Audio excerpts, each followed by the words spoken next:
শিখলাম না, শুনলাম শুধু, তাহলে এই শোনার দ্বারা কোনো ফায়দা নেই। এই শোনার দ্বারা কি নাই? কোনো ফায়দা নাই।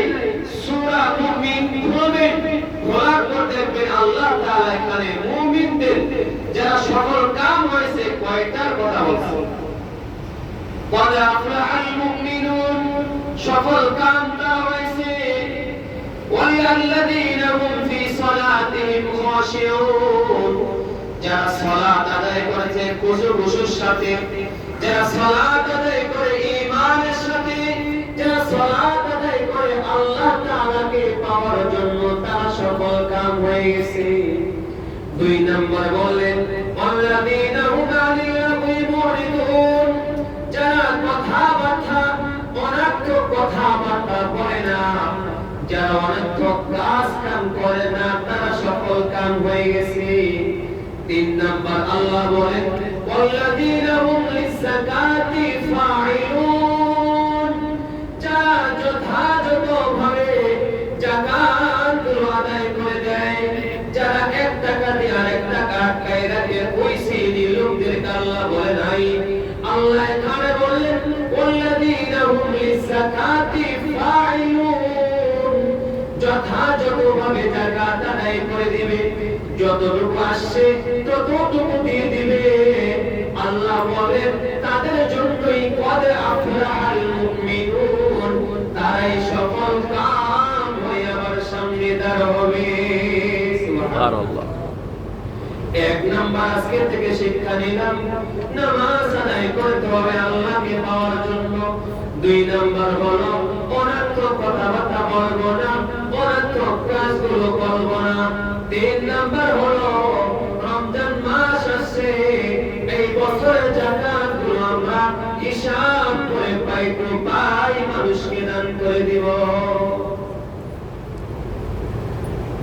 যাকাত যতটুকু পাওয়া, যতটুকু দেওয়া, আমার যতটুকু আসছে হিসাব করে নিয়ে, যেমন ভাবে আপনি কার থেকে কয় টাকা পান এটা যেমন ভাবে আপনি হিসাব করে নেন, খাতা কলম নিয়ে বসেন যে আমি কার কাছে এত টাকা পাই, কার কাছে পাই, কত টাকা পাই।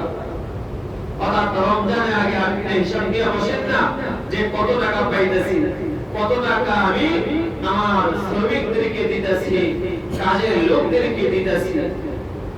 ততটুকু আপনি খাতা কলম নিয়ে বসে যে আমার সম্পদের হিসাব, আমার মালের হিসাব, আমার টাকার হিসাব, সব হিসাব কইরা আপনার যে যাকাতগুলো আসছে আপনি এটা আল্লাহর জন্য, আল্লাহুল আলা লিল্লাহি, আল্লাহর জন্য আপনি মানুষকে দিয়ে দিন।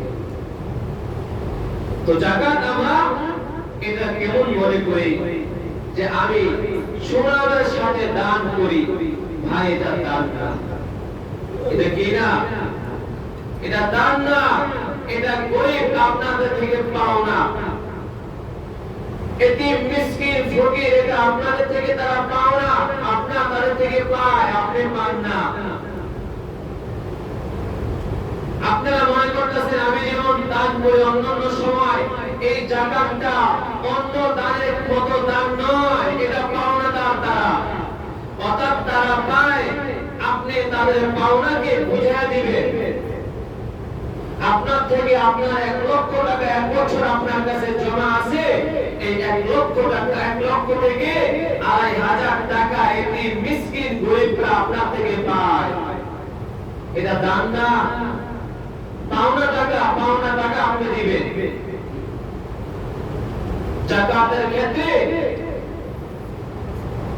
আবু বকর সিদ্দিকের জামানায় তিনি একটি ভয়ঙ্কর হাদিস, ভয়ঙ্কর কথা বলছেন, যারা যাকাতটাকে নামাজ থেকে অন্য ইবাদত থেকে পার্থক্য করতে চায়, নামাজ পড়তে রাজি, সব করতে রাজি, মানুষকে দেখার জন্য হজ করতে রাজি, কিন্তু যাকাত দেওয়ার সময় 1 টাকা দিয়ে আরেক টাকা আটকে রাখা, এটা কোন মুমিনের খাসলত নয়। এর ব্যাপারে আবু বকর সিদ্দিক রাদিয়াল্লাহু তাআলা বলেন যে ও মানুষ তোমরা শুনে নাও, যারা যাকাতের টাকা আটকে রাখো, দেও না, যারা যাকাতের টাকা আটকে রাখে দাও না, লা তুহসি ফায়ুহসি আল্লাহু আলাইক। আবু বকর সিদ্দিক রাদিয়াল্লাহু তাআলা বলেন যে আমি আবু বকর ঘোষণা করলাম তাদের সাথে যুদ্ধ করা ফরজ। যারা নামাজ আর যাকাতকে পার্থক্য করতে চায়, অর্থাৎ দিতে চায় না,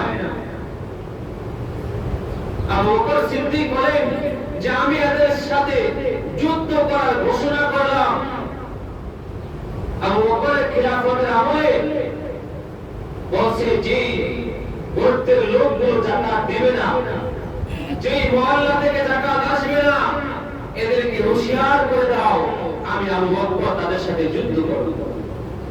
কেন আল্লাহর বিধান, কেন আল্লাহর ফরজের বিধানকে স্বীকার করতেছে? যারা ফরজের বিধানকে স্বীকার করবে এদের সাথে তোমরা জিহাদ করো, যুদ্ধ করো। এত কঠিন কঠিন কথা বলছে। তো আল্লাহ সুবহানাহু ওয়া তাআলা কোরআনের মধ্যে এই যাকাতকে অস্বীকারকারীকে কাফির বলেছেন, আর যারা যাকাত অর্ধেক দেয় অর্ধেক দেয় না তাদের ব্যাপারে আরো ভয়ঙ্কর কথা বলছেন।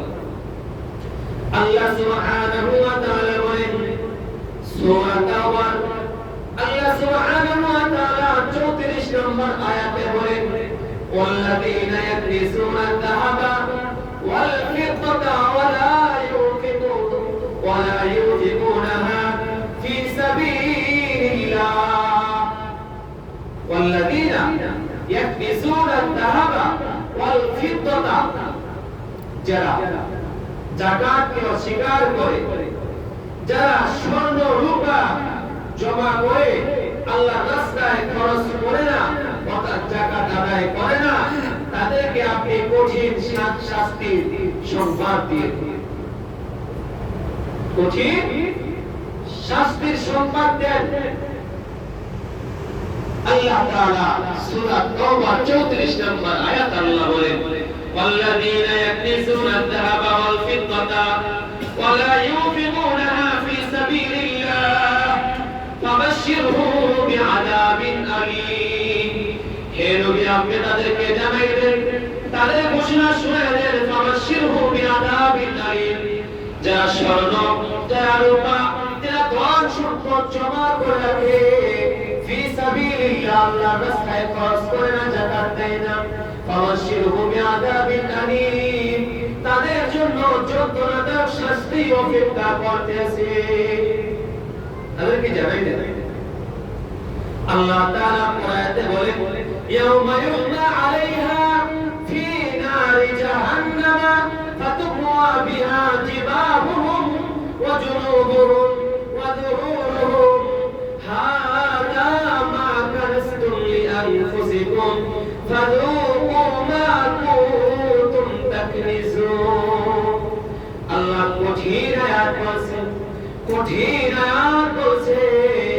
কেউ যদি এই আয়াতকে খেয়াল করে আল্লাহ কি বলছেন, ইয়াউমা ইউহমা আলাইহা,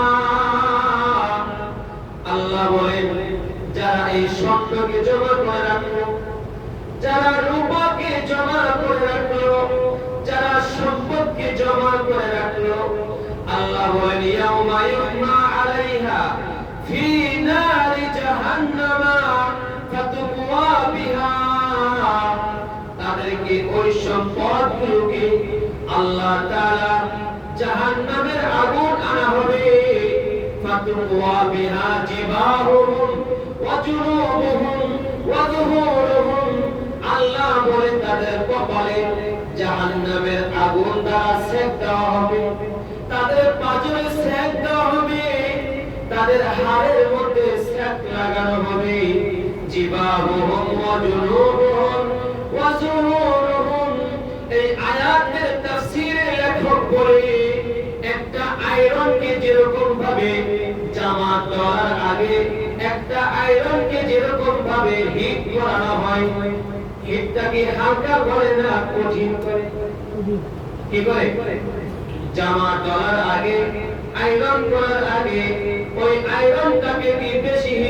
না কমপ্লিট করে, কারণ যেন জামাটা পটা জামাটা যেন সোজা হয়ে যায়। আল্লাহ তাআলা বলেন ইয়াউমা ইউমা আলাইহা ফি নারি জাহান্নাম ফাতুকওয়া বিহা জিবাহুহুম ওয়া জুনুবুহুম ওয়া যুহুরুহুম। ওই জাহান্নাম থেকে আগুন আইনা তাদের কপালের মধ্যে সেক লাগাইবে, পাজরের মধ্যে সেক লাগাইবে, তাদের হাড়ের মধ্যে সেক লাগাইবে, গর্দানের মধ্যে আল্লাহ সেক লাগাইবে। হাদিসের মধ্যে আসছে ওই সম্পদগুলো সাপ হইয়া আগুনের সাপ হইয়া তারপর বলবে আনা মালুকা আনা কানসুকা, ও দুনিয়াবাসী আনা মালুকা আনা কানসুকা, আমি তোমার সম্পদ, আমি তোমার জমানো টাকা, আমি তোমার ধন সম্পদ, আমি তোমার মাল। আনা মালুকা আনা কানসুকা, এই বলবে আর ওই ব্যক্তিকে ধ্বংসন করতে থাকবে। কাদের জন্য জাকাত দেয়? কাদের জন্য টাকা জমা করে জাকাতের টাকা আটকে রাখে? কাদের জন্য অর্ধেক সম্পদ দেন আর অর্ধেক দেন? আপনি চিন্তা করছেন আপনার অবস্থাটা কত ভয়াবহ হতে পারে? হুজুর আপনার বয়ান তো আপনি করতেছেন, কিন্তু আমি যখন আমার 1 লক্ষ টাকা থেকে 2,500 টাকা দিই তখন তো আমার চলে, কারণ ধান দিলে টাকা থেকে কতগুলো টাকাই দেওয়া হইতেছে। এটা তো কোনো হুজুরের কথা না, নবীর কথা না, এটা তো আল্লাহ আপনাকে যে আল্লাহ সম্পদ দিয়েছে ওই আল্লাহই বলছে যে 1 বছর তুমি টাকার মালিক, এই টাকা থেকে আমাকে 1 লক্ষ থেকে 2,500 দিয়ে দেবে। যদি সরকারকে ট্যাক্স দিতে হয়, আল্লাহকে কেন আপনি আল্লাহর জন্য যে মালিক আপনাকে এত টাকার সম্পদ বানাইছে এই আল্লাহকে আপনি কেন দিবেন? সরকারকে না দিলে আপনার টাকা অবৈধ হয়ে যাবে, কারণ যেই টাকা সরকার জানে আপনার এত টাকা অ্যাকাউন্টে আছে, সরকারকে যদি আপনি ট্যাক্স না দেন তাহলে আপনার টাকা কি অবৈধ না বৈধ? বলে কি হ্যাঁ অবৈধ? অবৈধ ঘোষণা হবে না? যে যে জায়গায় জায়গায় টাকাগুলো ধরে ঘরে, তারপর এক এক জায়গায় আছে এগুলো ঘরে কেন ধরে? কারণ এগুলো তো সরকারের ট্যাক্স দিতেছে না। ঘরে এত টাকা কেন রাখবেন? কারণ ব্যাংকে রাখলেই তো সরকারের ট্যাক্স পায়। ঘরে রাখতেছেন জরিমানা আপনার টাকা নিয়ে যাবে সরকার, প্রশাসন নিয়ে যায়। এত টাকা ঘরে কেন, কোথা থেকে আসলো জবাব দাও। কিন্তু যখন আপনি অ্যাকাউন্টে রাখবেন এখান থেকে সরকার ট্যাক্স নেবে, তো আপনার টাকা বৈধ অবৈধ। তো আল্লাহ তাআলা বলতেছেন যে 1 বছর যে আল্লাহ তোমাকে যে টাকার মালিক বানাইছে ওই টাকা থেকে তুমি এতিম মিসকিনদেরকে 2,500 টাকা 1 লক্ষ থেকে দিয়ে দিবা, তো তোমার টাকাটা পাক থাকবে, পবিত্র থাকবে। এই টাকার দ্বারা সন্তান সুন্দর হবে, এই টাকার দ্বারা তোমার বাড়িটা হালাল হবে, এই টাকার দ্বারা তোমার গাড়িটা হালাল হবে, এই টাকার দ্বারা তোমার ফ্যামিলি স্ত্রী সন্তানগুলো সৎ হবে। আর যদি এই 1 লক্ষ টাকা থেকে 2,500 টাকাকে আল্লাহর রাস্তায় না দাও, তোমার গাড়ি হারাম হবে, বাড়ি হারাম হবে, তোমার বিছনা হারাম হবে, তোমার সন্তান হারাম টাকা খায়া বড় হবে, তোমার স্ত্রী হারাম টাকা খায়া লালিত পালিত হবে।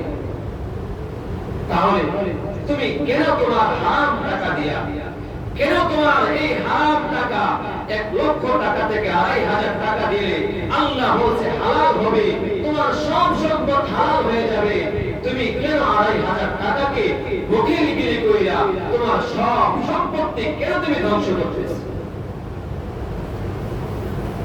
আল্লাহ তো বলে দিতে রুশিয়া ইয়াউমা ইউহমা আলাইহা ফি নারি জাহান্নাম ফাতকুয়া বিহা জিবাহুম ওয়া জুনুবুহুম। ওই দিনকে তুমি ভুলে যাও না বাবা, ওই দিনকে তুমি ভুলে যাও না। এই দিন তোমার সম্পদের গাড়ি করার জন্য টাকা দাও নাই, তোমার বিবিকে ভালো রাখার জন্য টাকা দাও নাই, তোমার গাড়ি বাড়ি করার জন্য আল্লাহর রাস্তায় টাকা দাও নাই। ওই সন্তান তোমাকে ভুলে যাবে, ওই বিবি তোমাকে ভুলে যাবে। আল্লাহ বলেন ওয়া উম্মিহি ওয়া আবি ওয়া সাহিবাতিহি ওয়া আখি ওয়া ফাসিলাতিহি আল্লাতী তুকি। তোমার বউ পলায়ন করবে, ওয়া উম্মিহি ওয়া আবি, তোমার ভাই পলায়ন করবে, তোমার মা তোমার থেকে পলায়ন করবে, তোমার বাবা তোমার থেকে পলায়ন করবে। কোথায় যাবে? ওয়া সাহিবাতিহি ওয়া আখি, কোন ভাইয়ের জন্য অপেক্ষা আছে? ওই ভাই তো তোমার থেকে পলায়ন করবে। সেজন্য যাকাতের টাকা আল্লাহর রাস্তে আপনার সম্পদ, যে সম্পদের উপরে যাকাত আসবে না ওই সম্পদগুলো বাদ দিয়া আপনি টাকা এক জায়গায় জমা করেন, হিসাব করে। যেমন আপনি একটা গাড়ি ব্যবহার করতেছেন, ওই গাড়িটা ব্যবহারে একটা গাড়ি আছে, ব্যবহার যে গাড়িটা করে ওই গাড়ির উপরে যাকাত। যে বাড়িতে আপনি থাকতেছেন ওই বাড়ির যাকাত নাই। যে কারখানাতে আপনি ইনকাম করতেছেন, যে মেশিনকে আপনি ইনকাম করতেছেন ওই মেশিনের যাকাত নাই। কিন্তু এটা থেকে যে পণ্যটা উৎপাদন হইতেছে, যেটা সম্পদ আপনি হইছেন, ওটা আপনি হিসাব করে যাকাত দিবেন। আপনার ফসলের জমি, ফসল করতেছেন, এই জমি আপনার যাকাত নাই, কিন্তু যে জমিকে আপনি ব্যবসার জন্য রাখছেন, যে এই জমিটা ব্যবসার জন্য রেখে দিয়েছি, যে আগামীতে বেশি দাম হয়ে যাকাত আমি এই জমিটা বিক্রি করব, অর্থাৎ ব্যবসার জন্য যে জমিগুলো আপনি রাখছেন, ব্যবসার জন্য যে ফ্ল্যাটগুলো রাখছেন, ব্যবসার জন্য যেই জায়গা আপনি রাখছেন, যেটা ওইগুলো আপনি হিসাব করে যাকাত দেবেন। কারণ ওটা আপনার মালের মধ্যে হলো ব্যবসা। এগুলো অনেক মাসাইল আছে, এগুলো আপনি হিসাব করবেন। অথবা আপনি ভালো একজন ইউটিউব ফতোয়া না দেখা, ইউটিউবের আলেমদেরকে ফতোয়া না নিয়া, একজন ভালো আলেম থেকে ফতোয়া নিয়া, মাসালা নিয়া, যে আপনি আপনার সম্পদ এতটুকু আছে, এই জায়গায় এই সম্পদগুলো আছে, একজন আলেমের সম্মুখীন হইয়া ফতোয়া মাসআলা যাই না, আপনার সম্পদ যতটুকু আছে ওইটুকু আপনি, আর যদি এক বছর আপনার কাছে জমা থাকে তাহলে আপনার ওই টাকা হিসাব করে যাবে। 1 লক্ষ টাকা থাকে, আপনি 1 লক্ষ টাকা থেকে 2,500 টাকা আপনার নিজ জিম্মায় আপনি এতিম মিসকিন যাদেরকে যাকাত খাওয়া যাদের উপর ওয়াজিব, এদেরকে দেখা দিয়েছেন। আপনার এরা আপনার কাছে পাইবে টাকা, আপনি হিসাব করে বুঝেন। অর্থাৎ সহজ হিসাবে আমরা একটা মাসআলা বলি, 52.5 তোলা রূপা 7.5 ভরি স্বর্ণ। এখন বাজার মূল্য যা আছে রূপার 7.5 ভরি স্বর্ণ না, 52.5 তোলা রূপা, অর্থাৎ 52.5 ভরি রূপা বাজার মূল্য যা আছে। এই মূল্য পরিমাণ যদি আপনার কাছে সম্পদ টাকা, অর্থাৎ স্বর্ণ মিলাও, স্বর্ণ অল্প আছে, রূপা অল্প আছে, টাকা অল্প আছে, এগুলো সব মিলাইয়া আপনি হিসাব করবেন যে 1 বছর আমার কাছে কতটুকু টাকা আমার কাছে আছে। 52.5 ভরি রূপার দাম আমার কাছে 1 বছর আছে কিনা, যদি থাকে তাহলে আপনি ওই টাকাকে আপনি হিসাব করে আপনার নিজ জিম্মায়, ফকির আসবে আপনার বাসায়, গরিব এতিম মিসকিন আসবে আপনার বাসায় দিবেন না, কারণ এরা আপনার কাছে পাইবে। দেখুন আমার কাছে 1 লক্ষ টাকা পাইবে, আমার কাছে 1 লক্ষ টাকা পাইবে, বরঞ্চ আমরা এখন দুনিয়ার নিজাম অল্প, আমি একজনকে ঋণ দিছি, তো ঋণ দিয়া উপকার করে আমি চলে গেছি। কেমন চলে গেছি? যে আমি আপনাকে ঋণ দিছি, সাহায্য করছি, আর আপনার খুঁজে পাওয়া যায় না। এখন আপনার বেশি বেশি বলতে হয়, কি করতে হয়? আপনাকে আমি ঋণ দিয়ে উপকার করছি, এই উপকারের কারণে এখন আপনার পিছে পিছে আরো করতে হবে। ঋণ নিয়ে তো আপনি এই যে মোবাইল করছেন তো করছেন, বরঞ্চ উচিত ছিল যে এই লোকটা আমাকে ঋণ দেওয়া সাহায্য করছে, আমাকে ধার দেওয়া উপকার করছে, অর্থাৎ সময় মতো এই লোকটার ধার টাকা পাওনা আমি তাকে বুঝে আনি। উচিত তো এইটা, কিন্তু করে উল্টা। আপনার কাছে এতে মিসকিন ফকিররা টাকা পাইবে, আপনি নিজে এদেরকে টাকা আপনি বুঝে দিয়ে দিবেন। আল্লাহর রাস্তে কোন ওলামায়ে কেরাম এই ফতোয়া দিবে না, হ্যাঁ যাকাতের গামছা, যাকাতের লুঙ্গি, যাকাতের পাঞ্জাবি বিলাইলে যাকাত আদায় হয়ে যাবে, এটা কোন ওলামায়ে কেরাম ফতোয়া দিবে না। কোথা থেকে এটা আসছে আল্লাহই ভালো জানে। যাকাতের কাপড় দিবেন না, যাকাতের লুঙ্গি দিবেন না, যাকাতের পাঞ্জাবি দিবেন না, কারণ আপনার যাকাতের লুঙ্গি পায়া ওই লোকটা খুশি না, যাকাতের গেঞ্জি পায়া ওই লোকটা খুশি না, যাকাতের পাঞ্জাবি পায়া ওই লোকটা খুশি না, যাকাতের কাপড় পায়া ওই লোকটা খুশি না। কারণ যেটা একেবারে নিষ্ঠা কাপড় ওইটা হয় যাকাতের কাপড়, ঠিক নাই? যেটা নিষ্ঠা কাপড়, যে লুঙ্গি বেচারায় একবার পরলে আর একবার পরার সুযোগ পায় না, যে কাপড় একবার পরলে আর একবার পরার সুযোগ পায় না। আরে ভাই আপনি 2000 টাকার লুঙ্গি পরেন, আপনি কমপক্ষে 1000 তো দিবেন, কিন্তু ওই জায়গায় যদি আপনি 150 টাকার লুঙ্গি দেয়, তাহলে কিভাবে আপনার যাকাত আদায় হবে? কথা এই লুঙ্গি গেঞ্জি পাঞ্জাবি কাপড় থেকে আপনি বিরত থাকেন, আপনার যাকাতের টাকা পাওনাদার সে আপনার থেকে টাকা পায়, কি পায়? টাকা পায়।